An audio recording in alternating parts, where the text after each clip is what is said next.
Master Your Mindset Radio, episode 38. Welcome to Master Your Mindset Radio, the show where we empower you to conquer limiting beliefs and transform your world with your gifting and purpose. Now for your host, Elizabeth Nader. Hey friends, welcome back to another episode. I am so pleased to have you here and very excited to introduce you to Dr. Nick Molinaro. Dr. Nick, are you there? I'm here, yes. Awesome. Thanks for this opportunity. We're so pleased to have you and excited to present what you do to my audience. I think that this will be a timely conversation. Guys, Dr. Nick is pretty famous, I would say, in certain circles. He's a licensed psychologist. He focuses on human development and counseling, but something that's really interesting that he does is sports and performance psychology. So we're going to talk about why and how he got into all of that and really how it's relevant in today's world and things that he's seeing out there with the current crisis that we're all going through together. But Dr. Nick, I want you to share first with my audience, really, how did you get into what you're doing? How would you best describe it? And what was your path towards finding this passion in your life? Well, thank you for asking the question. So it began many, many years ago. I was a undergraduate in psychology. And then after I graduated back in the late 60s, I became a special ed teacher. And at that point, I was working with children that were diagnosed with autism. And at that point, I took my first master's degree in special education and taught for about 6 years. Decided I wanted to go further, took my second master's in school psychology and became a school psychologist. During that period of time, I decided I want to go into further advancement, and I went on for my doctoral degree and became a director of special education. And as I was doing that, I wasn't as fond of working as an administrator, so I went on and became a counseling psychologist in a college counseling center. And after that, I decided I wanted to teach college and taught college for a while, eventually became a licensed psychologist and have a practice in Mendham, New Jersey. During that period of time, I started driving race cars. And that's how I became involved in sports psychology. I actually crashed my race car, had a concussion, broke my arm. And at that point, if I was going to be a race car driver, I had to become less anxious. Actually cured myself from the anxiety of driving race cars and being concerned about crashing. And that's how I got into sports psychology. Oh my gosh, I didn't know the race car part of it. I do have to say to you, though, I was watching a few interviews of yours, and I'm really fascinated by people finding their purpose and understanding sort of how everything comes together. But here you sit with 2 master's degrees and a doctorate, yet, correct me if I'm wrong, you were not a great student in high school. Isn't that true? That's correct. I graduated in the bottom 20% of my class. I realized that around 3rd grade, I actually had an IQ test. And the only reason I knew that was because when I was taking the studies and learning how to do intelligence testing, I remember the test. Oh, wow. So, yeah, graduating bottom 20% of my class, my SATs were combined 900. So one of them didn't even break 400. But I had a learning disability, and I'm dyslexic, and didn't know that all the way through my doctoral studies, and then found out that I have a learning disability. After your doctorate was completed? Yes. So, okay, so I want to stop there for a minute because I want to explore the mindset behind someone who has that kind of really lack of success, as the world defines it anyway, in high school, and a counselor who told you, if I recall, you're probably not going to college and you're probably not making it through. So let's kind of dive into, how did you turn that around? What did you do from a mindset standpoint to get yourself out of where everyone said basically you're not going to make it, to where you have achieved not only educational success from degrees, but I think more importantly, you have found your purpose and calling and you're thriving there? Well, I think it actually, the phenomenon is described as grit. So when I was a kid, my father would always say to me, and remember that my father never graduated high school. My father would say, you can do anything you wanted, maybe not as well as anybody else, but you can do it. And Mm. I would say, what does that mean? I would say that to myself. I didn't even understand then what it meant, but now I understand what it meant. So I've always had that phrase in my mind from what my father would tell me ever since I was a kid. That is really the mindset that I use. And so taking that, and then also my doctoral training in human development and humanistic psychology led me to the basic belief that there's so much more potential than any of us know. Right. That what's essential is that I would discover my abilities and not just learn. So discovery learning, versus just traditional book learning has brought me to this point of seeking and trying to find out what my skills are, my potentials, and my passions. And you use that word grit, which I love that word. And I think it has a lot to do. We're going to talk about your interest in and success in helping people in the sports realm. But there's a book, I'm sure you know of it, called Grit by Angela Duckworth. And Sure. that book is fascinating because her body of research was all about sort of what was that missing factor in success versus a lack of success. So the word grit, does it not have a lot to do with success in the sports arena as well? Yes, it does. Having seen Duckworth's, TED Talk and read her book and, passions, and it's all brought to mind, how I can actually help everybody get to a higher level. So if we look at it in terms of sport, the one factor that I keep addressing that's come out of her research is a low need for positive reinforcement.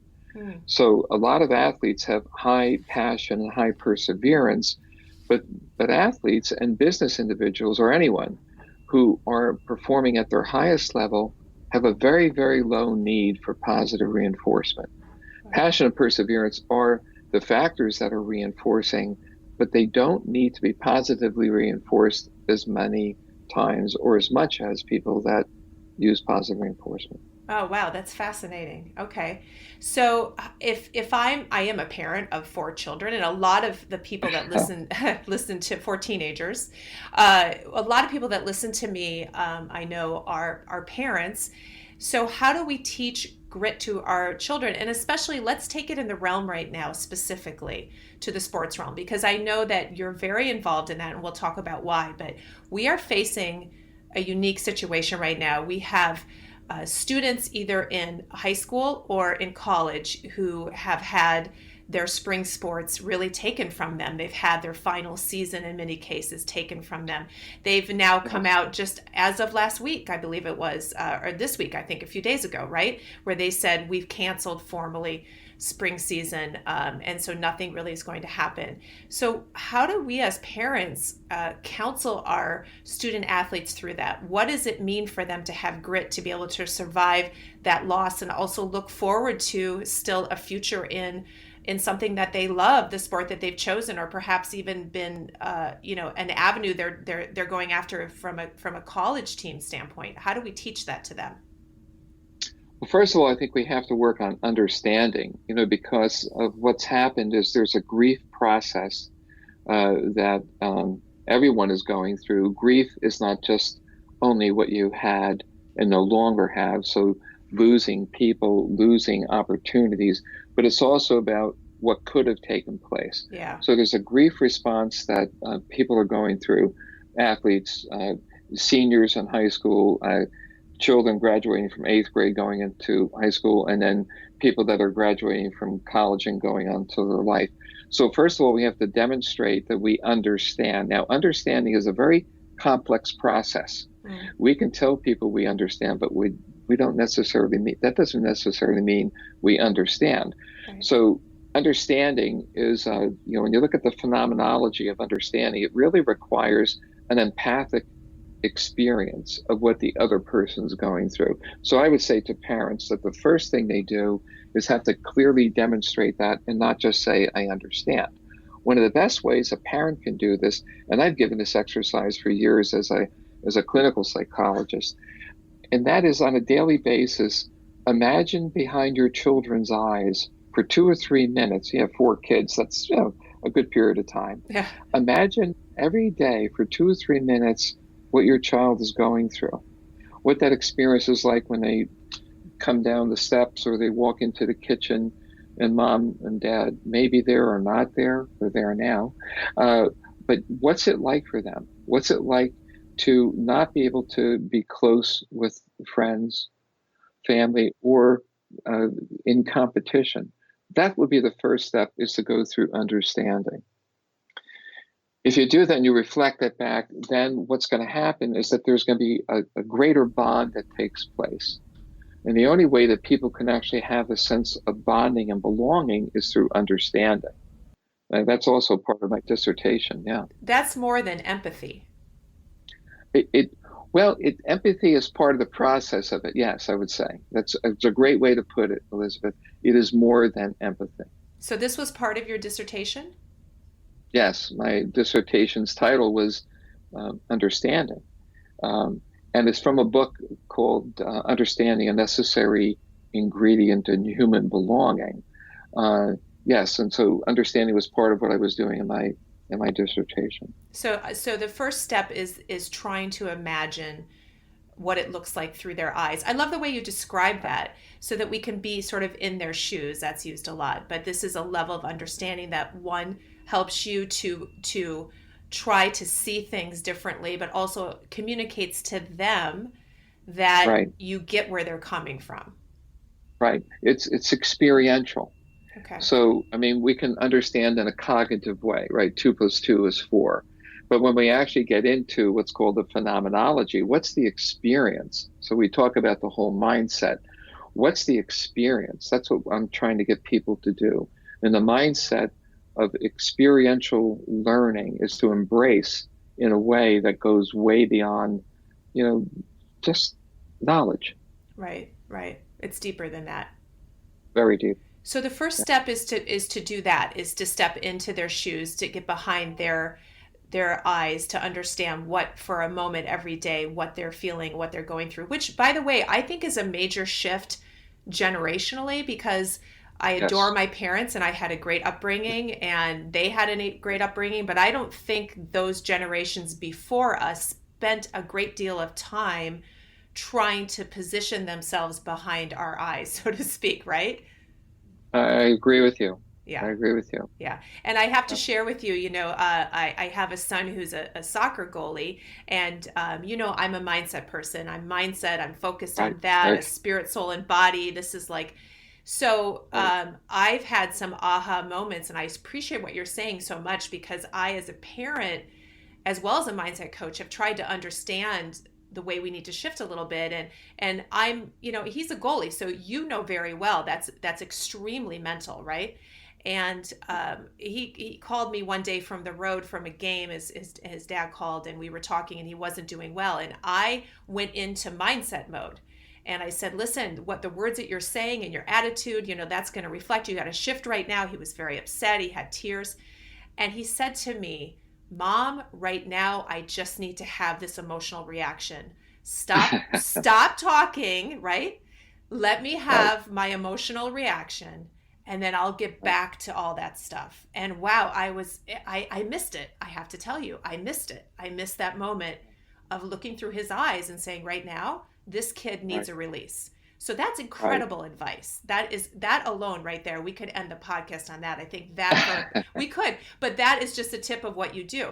All right. So we start with that. What's another key to helping understand our kids, our student athletes, and really helping them understand what grit is to make it through challenging situations?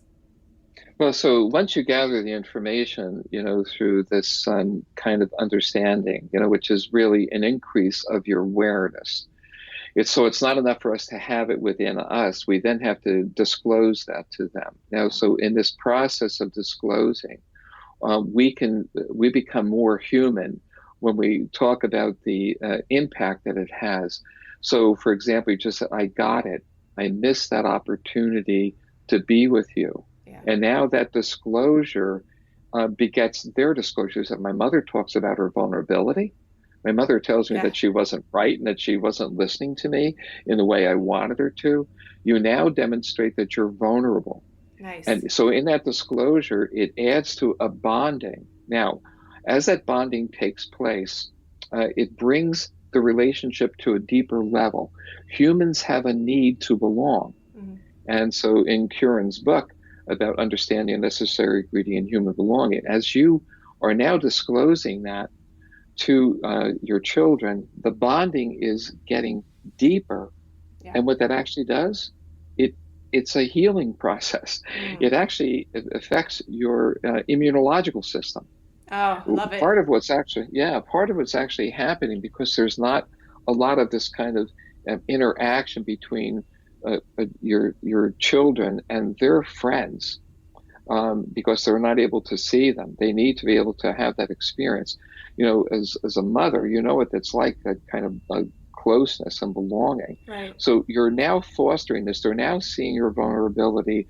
They are understanding you, Mm-hmm. I love it. and you're understanding. And that's what this whole bonding and belonging takes place. Now, when that occurs, and now we'll get into your realm of mindset, right? Right. So it's not enough to understand. When we're trying to increase higher levels of performance, so it's academic, but it's also bonding. That's a process. Right. So the mindset is that becomes now important. And just as your children are going into next steps in their life, whether it's graduation or the next year, they need to know that their performance will be increased because they're understanding themselves more at a deeper level. I love that. I love that. And I have to, there's so much you said there that's so exciting to me, because I know that, you even went to immunology. So I know that you see the spirit, soul, and body combined. I know you do, because I've heard you in interviews talk about, right, the impact of the mind on the brain and therefore on the body. And, when we're going to talk about all the things you've done in professional golf and all of that as we get to it. But I think one of the reasons that you've been so successful in the sports psychology arena is understanding that. And you said something, and I just watched some snippets of interviews and things just jumped out at me, because I love it when I find someone who flows the way I do. You mentioned how, the mind first is that sort of virtual, we have to think of it virtually, right? And if it believes something that's not true, then the brain then creates the anxiety, creates the chemicals. So all of this is related. So you mentioned that bonding happening, and the fact that once a child understands that the mother understands them on that level, that it even then has an effect on them physically, from an immunology standpoint. So let's take that right into sports performance. Let's just, I'm jumping in on your list here, but it's just so much stuff I want to talk about. So just bear with me, because we're going to get it all in. But let's jump into that as it relates to the sports arena, because you have a book that we're going to talk about, the book that came out this fall. You're saying don't focus on confidence, right? It's right. Not about that. It's so I want you to talk about how all of that comes out physically and affects performance. Let's do it related to sports. Okay. So I'll tell you a true story of an athlete that I work with, and I think you can see how it all comes together. So this was a senior in high school, and she was a high jumper. And she had jumped 5'4" in her junior year, but was only jumping 5'2" in her senior year.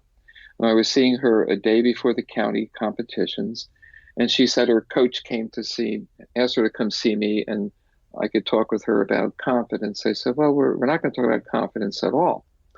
But what I am going to do is help you jump higher tomorrow. And the way we're going to do that is understand what's interfering with your performance.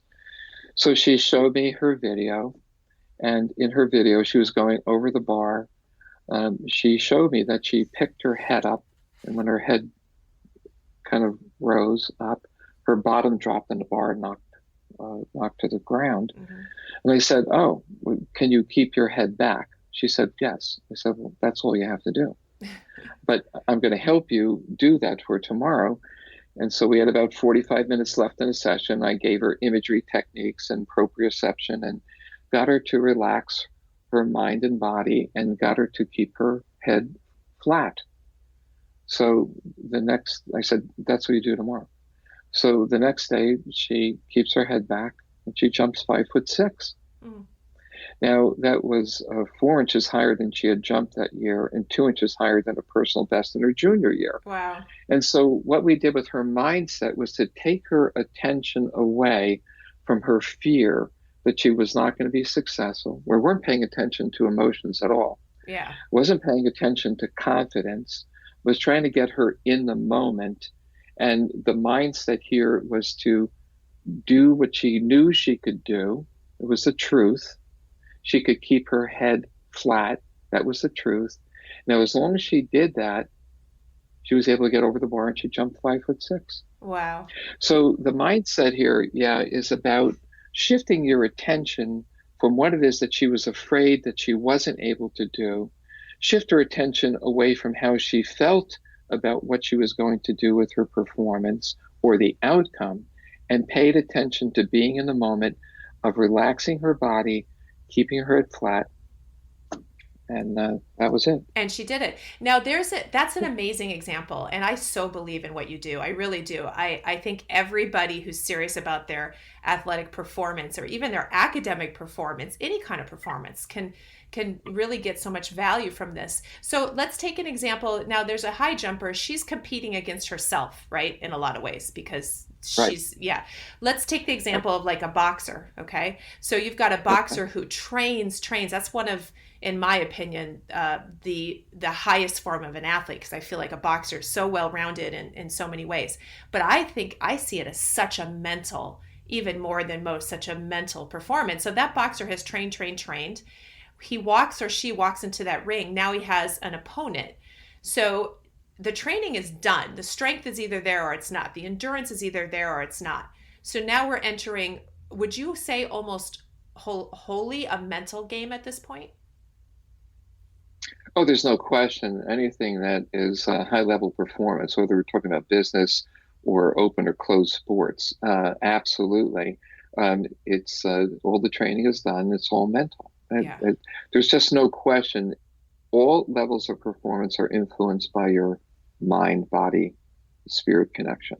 I love that. That is so true. And so that's why we have to keep everything in balance. And so while a boxer is training physically for a long time, he knows that when he comes into certain situations in that arena, in that ring, the mental piece of it, not that it hasn't been there, but that mental training now is taking over, and that is primary. And the body almost goes on automatic, right? The body's been trained. Oh, yes. Yeah, like Michael Phelps. I read that he would. Do you do this with your clients? He would run through the races in his mind. He would see himself swimming, so to the point of the visualization. And I write about this in my book. And then finally, when he gets to the race, his mind sort of doesn't know the difference between the visualization and the real, and it just does what it's trained to do. Yes, and so when you're in a flow state or a zone state, yes, you've trained, and all my athletes will go through different types of imagination training. Absolutely. That's amazing. The power of the brain, right? It is the power of the brain, but it actually is. So when you look at the mind body, we're talking about mind brain, and so the difference between those two things is the brain is the organ, the mind is the function. Right. Just like the pancreas is the organ and digestion is the function. Yes. So it's really, and actually you're right. It's what you had said before. It's the mind first, and then the brain follows suit to what the mind says to do or not to do, right? Right. That's right. That's both conscious mind and subconscious mind. Yes. So how did you pivot into the sporting world like this? I mean, to me now it's obvious because I think your concepts are truth and I think they're powerful. And I myself, being in mindset, I launched my book in a performance place, Precision Sports Performance in East Hanover. I had Jack Cust of Diamond Nation as my honored speaker. It's like I keep getting pulled into the arena of sports because of this, because I think it's natural. Not like you though. This is like so much of what you do. You're now in the world of professional sports. You're especially in golf. Tell us about how that evolved and how you became such a force and such a name, specifically even in the golf industry. Um, when I was racing, which was a lot of fun, I gave that up. It was very expensive. It was not a professional race car driver. It's very expensive to drive as an amateur. Sure. So after I gave that up, I decided to do other things. So then I began flying planes. And then actually I stopped flying because my mother passed and she didn't want me to fly. So I flew for a while, and then I actually flew gliders for a while, but I gave that up. And so I started sailing, but my wife developed vertigo, so we had to sell her sailboat. Oh my gosh. So I had to figure out something else to do. So I said, oh, why don't I try golf? Going back to the idea I could do anything anybody else could do, maybe not as well. So I started playing golf, and I said, oh, this is fun. And then I realized that there were more golfers seeing sports psychologists than they were seeing swing coaches. So I said, oh, well, I'd like to be on a PGA tour. Yeah. I didn't even know what that meant. Well, 5 years later, I started work with my first professional golfer who then made it to the PGA Tour. So at that point, that's how I became interested in golf. So I decided I better learn a little bit about golf. And that's how I got into golf. And then how I got into the PGA Tour was I was working with this golfer, and then I started meeting other golfers, and eventually I met one of Michael Breed's proteges. Wow. And that's how I got introduced to Michael, and I helped Michael with a part of his game. And then Michael invited me onto the Golf Channel. And then once I got on the Golf Channel, it actually helped my career quite a bit. I would think so. I would think so. Yeah. So give us an illustration of how someone would work with you. I'm curious, like let's say I'm a well-known golfer. I'm a professional golfer, and obviously I'm always trying to improve. So someone says, you got to talk to Dr. Nick. He's the golf guy. So I come to you. What does that look like? What do we do together? What is it that you're analyzing? Give us kind of a general feeling. I know it's different for each person, but what do you go through with that professional golfer to uncover the mindset issues? Sure. So, well, every athlete that I see, whether they're a high school athlete all the way up to Olympic athletes that I'm working with, they all take a mental skills test. And the test takes about 20 minutes. And from that testing, I can assess those 20 mental skills and identify where we have to pay attention. And so once we figure that out, then I train them in how to get there. So the example was of a professional golfer who was on, at the time was called the Nationwide Tour, now called Corn Ferry Tour. And so he came to see me for putting. So what I found out was that his putting problem was mostly in what's called a lag putt, so 20 feet around there. And so what I worked with him on is it was uphill putts mostly, and it was an uphill putt left to right. So after I went through my diagnostics, so we did uphill, downhill, left to right, right to left, long putts, short putts. After I did all those assessments, taking his skill set, I saw that he was highly distracted by things that he was using in his mind. It was not very helpful. Make a long story short, after we went through the training and I did hypnosis with him, then we went back out to the course, and by the time we finished the season, he was number one in putting on the Nationwide Tour, and he actually got his tour card that year. So we do that. We find out all of the different factors that are influencing where his attention needs to be at the time of striking the ball, and then trained him that as soon as he walks into the ball, he's not thinking, he is literally imaging what his body's going to do. He's going to feel it before he actually takes the club back. He imagines this in a feeling, and he hits the ball. Awesome. Now, most of his training was done with his eyes closed. as all my golfers are trained to hit the ball with their Yeah. eyes closed. Yeah. Uh, Wow. so Amazing. That's amazing. So, and uh, some people I know, you said he was distracted by the wrong things. Is this like bad advice he had gotten on mindset before? I mean, we don't always get the right advice, right? What to focus on. He was focusing on the wrong things. well, it wasn't about his instruction. The his difficulty was thinking. So, I mean, Yeah. most people think you should have, a swing thought, and no, you shouldn't have any swing thought. And so I shift his attention from thinking to experience. So if I asked you right now to uh, run down a flight of stairs, so all of your listeners can imagine running down a flight of stairs, and now imagine what foot you're going to put on the stair to go down, whether it's your right foot or left foot. Now, I would just ask you to imagine running down the stairs, starting with the opposite foot. So try that, Elizabeth. Imagine running down the stairs with the opposite foot that you usually run down. Okay. I think I'm going to trip. What- I think I'm Yeah, thinking too much. yeah. Right? Do you feel like your body's off balance in Yeah. some way, or okay?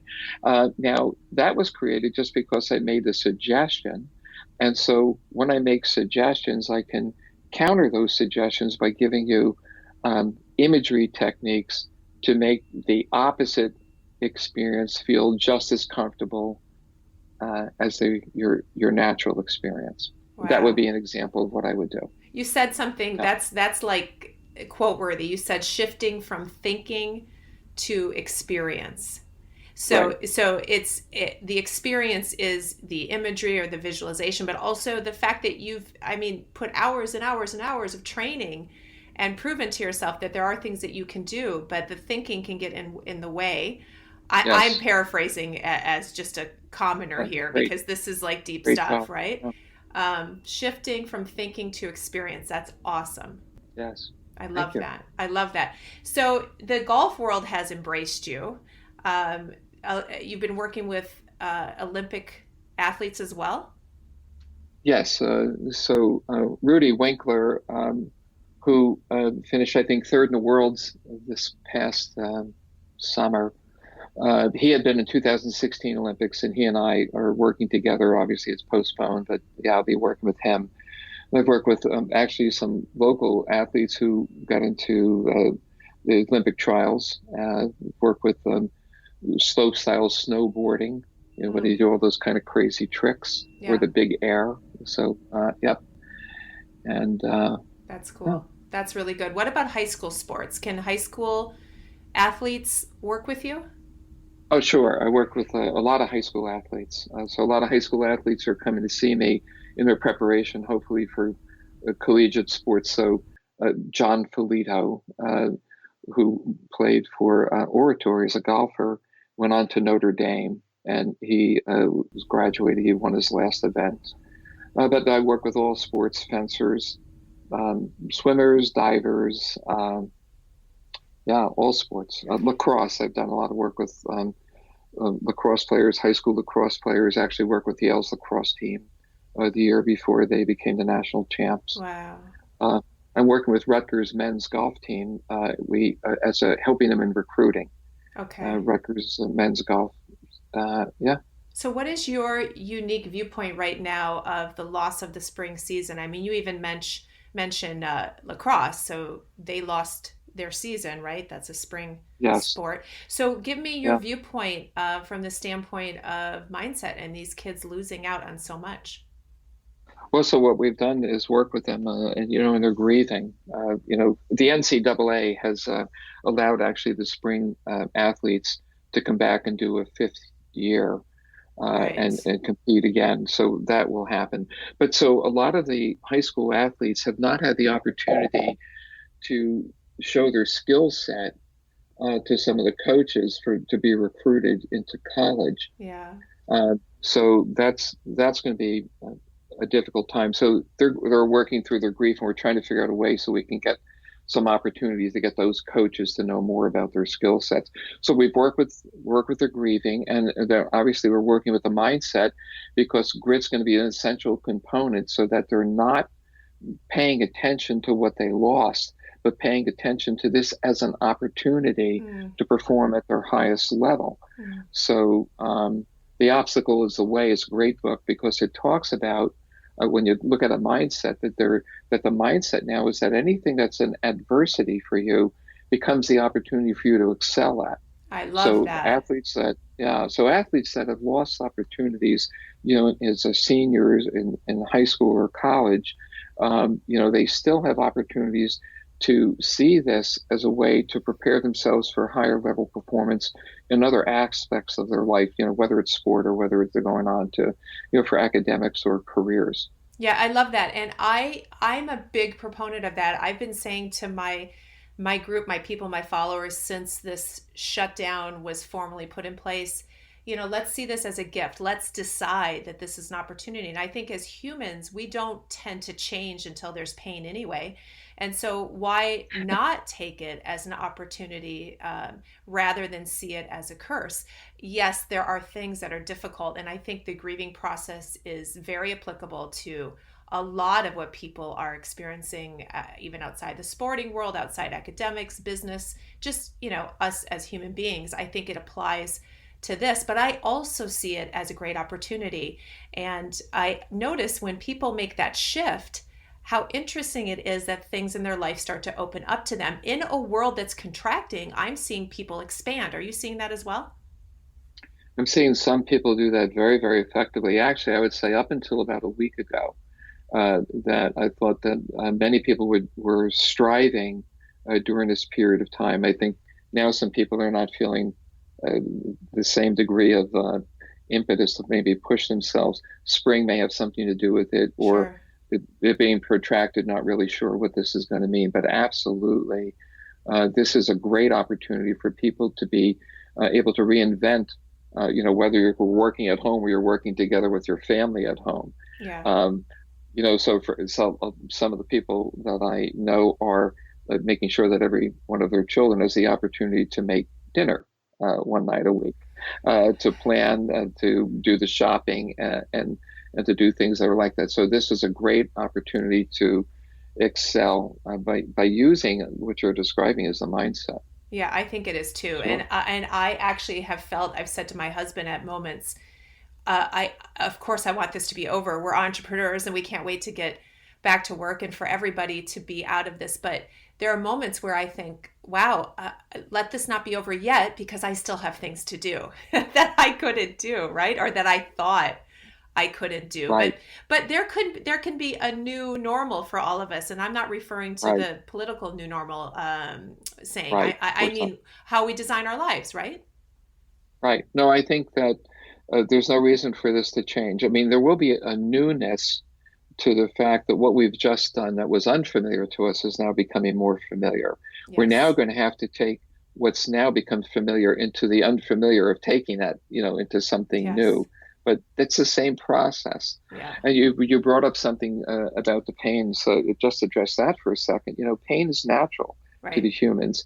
If we didn't feel pain, we wouldn't know something was wrong. Yeah. When you work out, you push one more rep because that discomfort actually, produces micro tears in the muscles. Right. So that the adversity is a great, great way of using our mindset, particularly around the whole process of grit, to Yes. move into the next step. Yeah. Yes. I think we it's part of what we need, right? It's part of our development is the pain. Now, these athletes, it's not just them. You mentioned before, even our kids who aren't student athletes are going through a Right. grieving process and all that. So I think Right. you give fabulous advice. But one thing I noticed, I know your book came out in October, I believe, called Beyond the Scoreboard. Right. Thank you. Yes. And I'm attracted to its message because I think one thing that's interesting, you work with a lot of high performing athletes, but a lot of us have children that we put into athletics for various reasons, and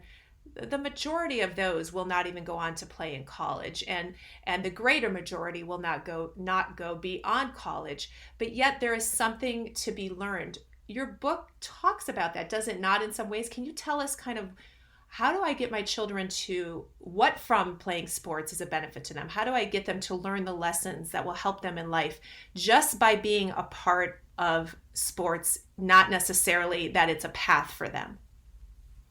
Well, the part that we didn't spend a lot of time in the book, but I'll just mention it now, is that when you take a look at open sports, you use boxing as an example. And so an open sport is when someone else is going to do something to stop you from trying to win. Yeah. And that a lot of your responses are secondary to what the other person does, as opposed to a closed sport like golf or gymnastics, where things aren't going to be moving, but you're the impetus. But what actually happens in open sport is one of the reasons why I think sport is such a critical portion of development. It actually teaches executive functioning. Mm-hmm. So one of the aspects of executive functioning is being able to control your impulses. So in a boxer who might be faked by the opponent doing one thing, has to actually stop the impulse in moving themselves so quickly, but be corrective in anticipating what the next response is going to be. Now think about that on an everyday basis, driving your car. Making dinner, right. That you have to stop doing one thing and being able to shift your attention and do something else. It's an essential component in learning, is to make sure that you can control your impulse, be ready for what else might actually take place, and correct and make decisions by gathering information and making a new decision. Wow. So it's responsible in creativity. It's responsible for formulation of concepts, of organization. So sport itself helps people work together, produces opportunities for leadership, to work collaboratively, to take risks. So sports I never look at sports as winning. I never talk about winning with any of my athletes. Yeah. I always talk about execution and excellence. Nice. And that's part of what the book is going to talk about. Is it's the book that has nothing to do with winning, has all to do with being able to execute, to excel, to use yourself well in all things. It's just that there's an arena that gives us an opportunity to demonstrate that in front of people and to learn from others as well. So this book sounds excellent. I just became aware of it, so I ordered it, and I don't have it in my hands yet, but it appears to be focused more for parents. Is that true? And helping them have their children get the best experience out of being involved in sports? Well, I think that the book is actually written, the idea is not about winning, so it's beyond the scoreboard. That's right. The concept, way beyond that. So I'd say that the book is written for certain levels of athletes, not in terms of performance, but certain levels just in terms of being able to read and understand it. But it's for parents, coaches, and players. And so it is about teaching the basics, so we could talk a little bit about this whole issue around confidence, because I want to dispel the myth of that. That's part of why the book was written. Yeah, go ahead and talk about that, because there's a quote from you, never focus on confidence, and that just jumped out at me. So let's dive into that. Well, if you look at what confidence is based on, so the definition requires that you look at what a person believes about their abilities, or what a person feels about their abilities to do certain things. Now, what we know is that beliefs don't always tell us the truth. People actually go to war, die, and kill other people based upon what they believe. Yeah. So that's one portion of the definition that isn't even true. Feelings don't always tell us the truth.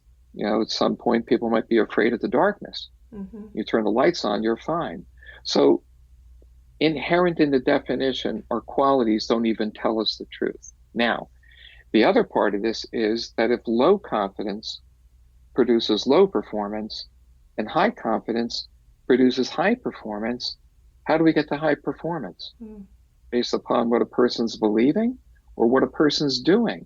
But so there's something inherent, there's something faulty, even in the logic that low confidence produces low performance, high confidence produces high performance. So now we have a problem with all of that. Now, so we move away from that and we look at factors that do predict high performance. Grit is an example of that. And when you look at what grit is founded on, it's not founded on positive reinforcement. Right. A lot of positive reinforcement actually produces the expectation that you're going to do better, where you're going to get reinforced. But now, if you have any child who doesn't have any limitations physically, don't all children learn how to walk? Yeah. Right. Okay. Now, if you watch a child and if they fall down, you've raised four of them. If they fall down and they go boom, or even if they hurt their head, they get back up and they walk. Except when parents start saying, "Oh, did you get hurt? Come over here. Mommy or daddy will give you a hug." Now, you're teaching them that even if you get hurt, you got to get some positive reinforcement before you go ahead and do what you need to do. Oh my goodness. That's not necessarily the best thing, right? Wow. Yep. So it's a very complicated dynamic here when we look at confidence and positive reinforcement. But we look at fundamentals that if we encourage children to take risks, in spite of the fact that even if they get hurt, we don't want safe risks here, right? Reasonable risks, that they can do that without positive reinforcement just because they can actually discover how to do some of these things. They don't need as much positive reinforcement and they don't need confidence in order to be successful. Well, that flies in the face of the participation trophy, which I love. I love that. I mean, I don't love the participation trophy. I hate that, but I love that you're putting that out there. That's fascinating to me. So the book talks about that? Yes. I love it. Oh my gosh, I can't wait to get this book. Guys, it's called Beyond the Scoreboard. So coaches, obviously, parents, anybody who's working with youth can benefit from this because this isn't just sports. This is also academic performance, right? Social issues. Yes. Functioning. Wow. Yes, absolutely. Yes. How many of us have said to our kids, it's not, okay, you didn't win, but you played well, or we don't have a lot of vocabulary to deal with the kids when they think they've failed. We have these sort of pat answers that we give, and they really don't work. They don't work in a lot of applications to life. It's so we always talk about the process, not the outcome. So it's not the product. It's not winning at all. It's the journey. Mm-hmm. Clearly, I use this in all aspects of my mental coaching. Whether it's business or sports or parenting, it's about what it is that you do, so that you're a human being, and then we're looked at mostly as a human doing, right? Right. But we're really mostly focused on our becoming who we want to be. We want to become an athlete, you want to become a business person, you want to become a parent. So the human being, which is the essence, the stuff that's inside of us, we have to do in order to become. That doing, that dash between birth and death on the tombstone, that becoming, that's what we're looking at. That doing is the process, and that's what we focus on. That's what the book focuses on. Oh my gosh, I can't wait to get it. That's awesome. So you obviously have, and I know that corporate is a big part of this, but there's no difference. You have a big practice with the corporate world, right? Because when we're building teams, Yes. I'm a business person. I came from the corporate world and then Yes. to entrepreneurism. I mean, there's really no difference here. The concepts work in both arenas, right? Yes, it does. It is about the process and trying to discover what actually helps people perform at their highest level. So in the corporate world, and pharmaceuticals, finance, manufacturing, people will ask me to come in and help them in succession planning, like who's going to be the next global leader in a company, Right. or for higher levels of performance in management or administration. So we go and we do that. We do corporate culture development, but acquisition and talent identification and development. That's what we do. I was reading, you had some little snippets about different ways that you helped, obviously without names, different employers, employees. And what's interesting to me is that companies that are willing to invest in this and recognize that they have this individual and what can we do? There's a problem. And it's not just a matter of fire or keep. It's a matter of trying to get that person in the right mental game, the right position, the right functioning to understand so that they can be a high performer. And of course, the company benefits. And of course, in a few of those stories, they came to the conclusion that that scenario wasn't going to work. And so maybe that person moved on. But it isn't always a matter of yes or no, right? It's a matter of development. Oh, yeah. Oh yeah, clearly it would. I mean, the cost of replacing someone is Yes. it doesn't make a lot of sense. The cost of developing, we're talking about people's lives here, Yep. so it's important to help people learn how to use themselves effectively or help others, within the corporation. Yeah, so we do some teamwork as well. Yes. That's awesome.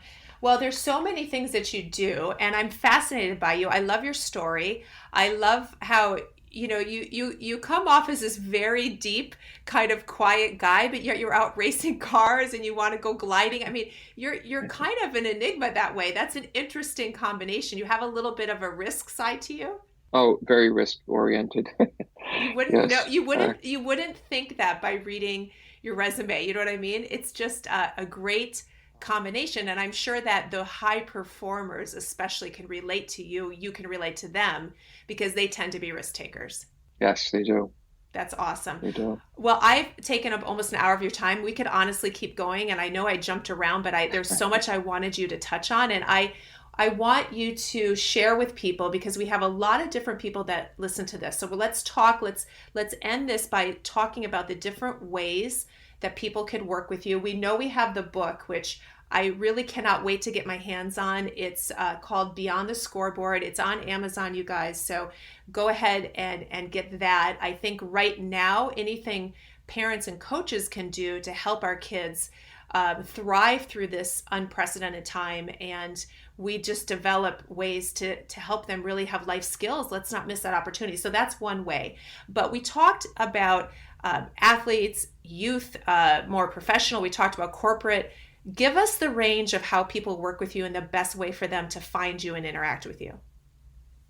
Well, the range is, I still have a small clinical practice, and I work with adolescents from 14 up.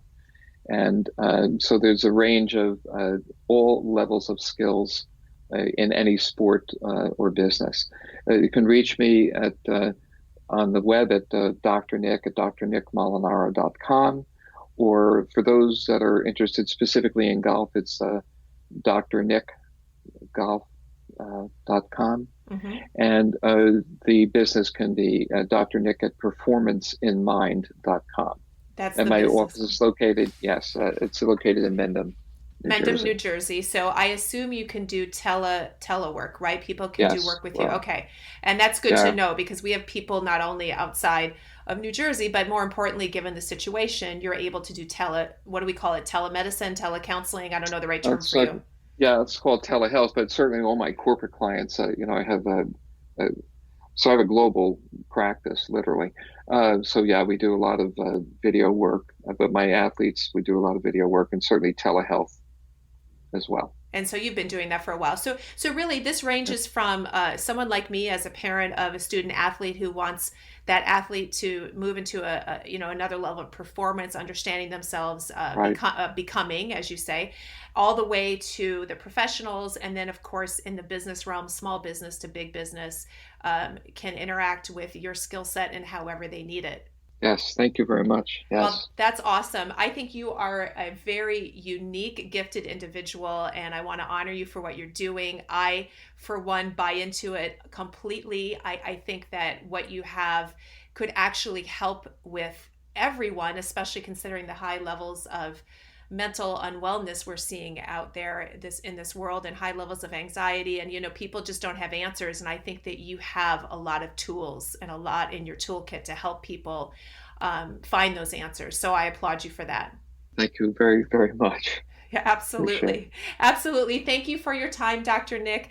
Guys, don't forget to check out his book and follow him online wherever you can. And certainly if you have a specific need, I think most of us can benefit from this kind of work. And so, don't forget to read that and see how you can potentially work with him. And you guys, let's get together online and continue to help each other thrive in this time so that we can look back at all of this and understand that this was a gift.